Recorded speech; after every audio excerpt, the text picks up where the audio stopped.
तो ये कहानी की शुरुआत होती है टू फ्रेंड्स से, श्री हर्ष मजेटी और नंदन रेड्डी, जो Birla institute of technology and science से अपनी पढ़ाई पूरी करते हैं और पढ़ाई पूरी करने के बाद कोई नया बिजनेस स्टार्ट करने का सोचते हैं। सोचते सोचते वो online food delivery business idea पे आते हैं।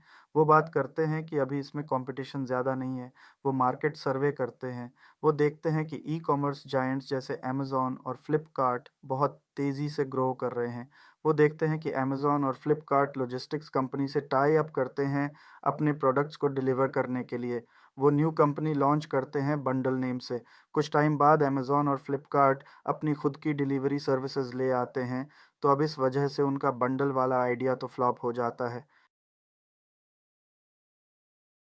अब वो दोनों देखते हैं कि कोई ऐसा बिज़नेस खोला जाए जिससे डिपेंडेंसी ना हो किसी पार्टिकुलर कंपनी पर। हर्ष अपने दोस्त नंदन से कहता है कि फूड पैंडा, ज़ोमैटो जैसे प्लेटफ़ॉर्म्स इस लाइन में काम कर रहे हैं, पर अभी भी इसमें इम्प्रूवमेंट का और स्कोप है। ज़ोमैटो कनेक्ट करता है कस्टमर को रेस्टोरेंट से, लेकिन सर्विस बहुत स्लो है और ज़ोमैटो के पास अपने डिलीवरी पार्टनर्स नहीं हैं, रेस्टोरेंट्स खुद फूड डिलीवर करते हैं। अब शुरुआत होती है एक नए कैरेक्टर की, जो आईआईटी खड़गपुर से है, राहुल जैमिनी, जो पहले मिंत्रा का सॉफ्टवेयर इंजीनियर था। अब उन्हें तलाश थी एक ऐसे जगह की जहां यूथ बाहर से पढ़ने आते हैं, जिनको बाहर के खाने पर डेली गुजारा करना पड़ता है। बहुत खोजने के बाद उन्हें जगह मिलते हैं बेंगलुरु में कोरमंगला। कोरमंगला ऐसी जगह थी जहां पॉपुलेशन बहुत ज़्यादा है और औद्योगिक भी बहुत सारे हैं। वो सोचते हैं कि ये काम शायद कम चले, लेकिन फ्लॉप तो नहीं होगा। तो यहाँ से शुरुआत होती है स्विगी कंपनी के 6 डिलीवरी बॉयज़ से और 25 रेस्टोरेंट्स टाई अप करके। इस बार बहुत कम बजट होता है उनके पास, पिछले कंपनी की फेल्योर के वजह से। दोनों कस्टमर से दौड़ जाके खुद पूछते थे कि सेवाएं कैसे हैं। धीरे-धीरे स्विगी डिलीवरी बॉयज़ के टी-शर्ट उस एरिया में प्रसिद्ध होने लगी। लोग बातें करने लगे आपस में कि वो टी-शर्ट वाले डिलीवरी बॉयज़ हैं जो डिलीवर करते हैं खाना ऑफ़िस में। इनको देखकर रेस्टोरेंट्स ने भी अपने डिलीवरी पार्टनर्स रखने शुरू कर दिए। फिर वो दोनों मिलके एक आकर्षक सी वेबसाइट बनवाते हैं और सारे सोशल मीडिया प्लेटफ़ॉर्म्स पे इसे प्रमोट करते हैं। बंडल के अनुभव से उन्हें सप्लाई की नॉलेज तो थी ही, वो अनुभव उनका काम आया। वो देखते हैं कि डिलीवरी टाइम का बहुत अहम रोल है इस बिज़नेस में। वो दोनों कंपटीटर कंपनी ज़ोमैटो को भी स्टडी करते हैं कि वो कैसे ऑपरेट कर रहे हैं। कोरमंगला में हाई पॉपुलेशन डेंसिटी थी और बड़ी आईटी कंपनियाँ थीं।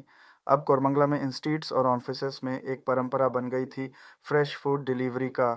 वो दोनों कस्टमर्स से फीडबैक लेते रहने लगे। अब कंपटीशन बढ़ने लग गया था और नई कंपनियां आने लगी थीं। कंपनी ने इमोशनल एड्स लॉन्च की लोगों की दिल तक पहुंचने के लिए। अब ज़ोमैटो के हाथ से मार्केट फिसलने लगी थी। ज़ोमैटो ने हरियाणा में गुरुग्राम से शुरुआत की थी। रेस्टोरेंट्स फाइंडिंग सर्विस ओनली के नेम सी। कोरमंगला में वो हर रेस्टोरेंट में जाके टाई अप करने लगे। बेंगलुरु में कस्टमर्स की कोई प्रॉब्लम नहीं थी। कॉरपोरेट ऑफिसेज के बाहर पैम्पलेट्स बांटने लगे। Customers late delivery problem face करने लगे। अब स्विगी ऑफिसेज के साथ साथ घरों में भी सेवा देने लगा। अब कंपनी के मालिक एक्सपेंशन प्लान्स बनाने लगे जिसके लिए फंडिंग चाहिए थी।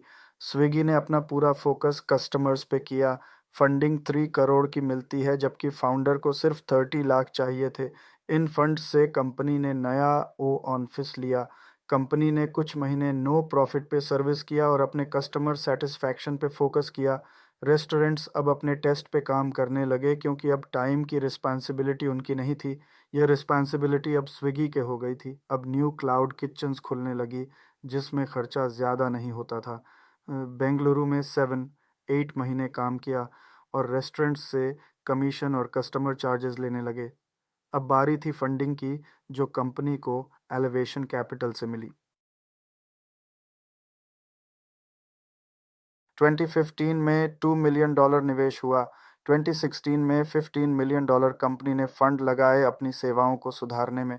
स्विगी अब नई शहरों में विस्तार करना शुरू हो गया था। कमीशन बढ़ने लगे डिलीवरी बॉयज की।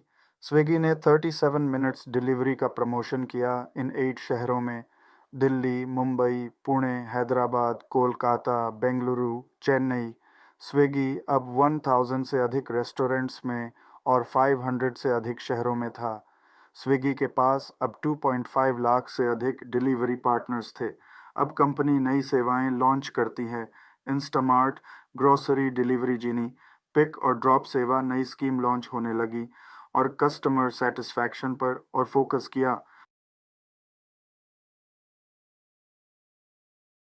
कस्टमर रेटिंग फीचर स्टार्ट किया गया और 5 स्टार रेटिंग डिलीवरी बॉयज़ के लिए महत्वपूर्ण कर दिया। कोई भी मौसम हो, कितना भी जाम हो, स्विगी ने डिलीवरी करना जारी रखा।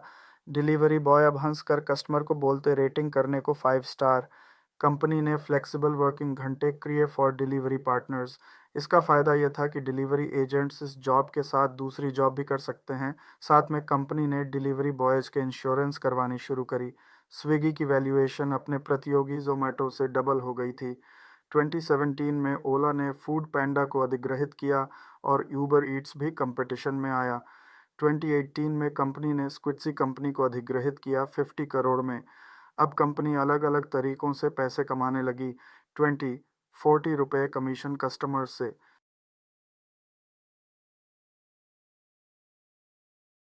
उनकी वेबसाइट और ऐप पर ब्रांडों के विज्ञापन सभी ऑर्डर्स पर 15 to 25% कमीशन डिलीवरी बचाने के लिए मेंबरशिप लॉन्च की गई। Swiggy one unlimited free delivery plan launch किया गया। एफिलिएट मार्केटिंग जैसे एचएसबीसी क्रेडिट कार्ड बेचने की स्विगी अब डेकाकॉर्न बन चुका था, जिसको 700 मिलियन की फंडिंग मिली थी। अब बेंगलोर में ट्रैफिक समस्या के कारण शिकायतें आने लगी थीं। सामान मुंबई में भी आने लगी थी। कंपनी ने इस समस्या को हल करने के लिए 5 किमी रेडियस पर पहले 1 डिलीवरी बॉय होता था, उसे बढ़ाकर 2 कर दिया। जीपीएस सुविधाएं इंट्रोड्यूस की गईं। अब रेस्टोरेंट्स अपनी खुद की डिलीवरी ऐप्स शुरू करना शुरू हो गए थे। रेस्टोरेंट्स अब कस्टमर्स को सीधे अतिरिक्त डिस्काउंट देने शुरू कर दिए। जो फीस स्विगी जोमेटो को जाती थी, वही सेम अमाउंट उन्होंने कस्टमर्स को डायरेक्ट डिस्काउंट्स के फॉर्म में देने लगे। मार्केट में कंपटीशन बढ़ने से एम्प्लॉयज़ की कमी होने लगी। अब इसके बाद अलग अलग तरीके की प्रॉब्लम्स आने लगीं, जैसे डिलीवरी बॉयज़ नशे में डिलीवरी पूरी करते थे, कस्टमर से मिसबिहेव के शिकायतें आने लगीं डिलीवरी बॉय की। कंपनी ने इसे सॉल्व करने के लिए उन डिलीवरी एजेंट्स को बैन करना शुरू कर दिया। स्विगी इंस्टामार्ट अब 18 से अधिक शहरों में काम कर रही है। कंपनी ने डार्क स्टोर्स खोलना शुरू किया।